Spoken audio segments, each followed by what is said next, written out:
Jonah chapter 2, verses 8 and 9, and we're continuing on with Jonah's prayer in the belly of the fish. Those who pay regard to vain idols forsake their hope of steadfast love. But I, with a voice of thanksgiving, will sacrifice to you.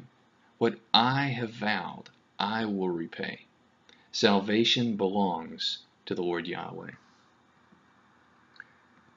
And so we come to the end of Jonah's prayer in the fish. Verse 8 is a passage that's a little difficult to understand. A word-for-word translation would be something like this.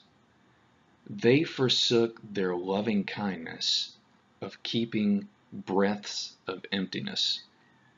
Now, loving kindness is a loyal, committed love that is often referred as the love describing one's loyal commitment to his God, and vice versa. And so within the context of chapter 2, Jonah seems to be referring to a group who has forsaken their loyal covenant commitment to their gods. And the way they have forsaken this covenant commitment is by not keeping committed to a breath of emptiness. Now, breaths of emptiness, which means nothing of nothingness or vanities of vanities, this is just an expression that refers to worthless idols or false gods.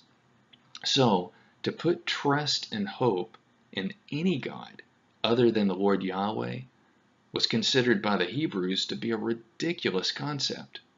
It was as if someone was trusting and hoping in a breath of emptiness to provide for them and to protect them. But who are the people that Jonah is referring to here? Well, within the context of chapters 1 and 2, there's a good chance that Jonah is referring to these godless sailors that he was sailing with. Now, they appear to have ended up turning to the Lord Yahweh, but that was after Jonah was thrown overboard. So I'm assuming that he learned about that later. But in contrast, Jonah, in verse 9, he's not giving up on his God like they apparently were. He's basically been requesting for the Lord Yahweh to work a miracle and save him from his hopeless situation. He's essentially promising God a life of obedience to him if he rescues him. If God gets him out of this, then Jonah will go back to the temple and offer a sacrifice of thanksgiving with his voice, meaning that he will sing a song of thanksgiving. He will later repay at the temple for this vow that he's now making to God in the fish.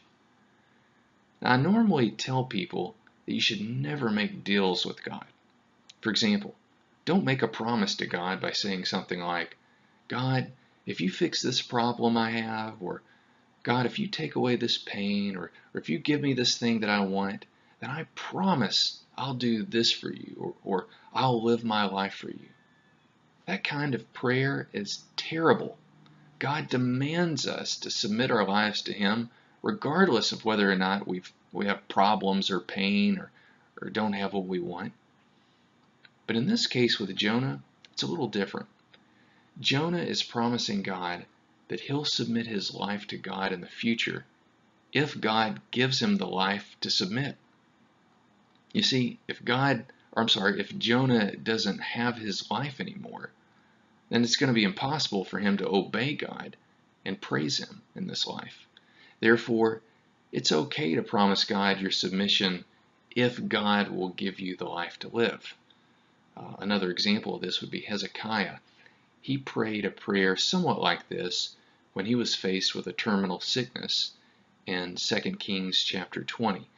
He didn't exactly promise future obedience, but he sort of implied it when he asked God to remember his previous obedience.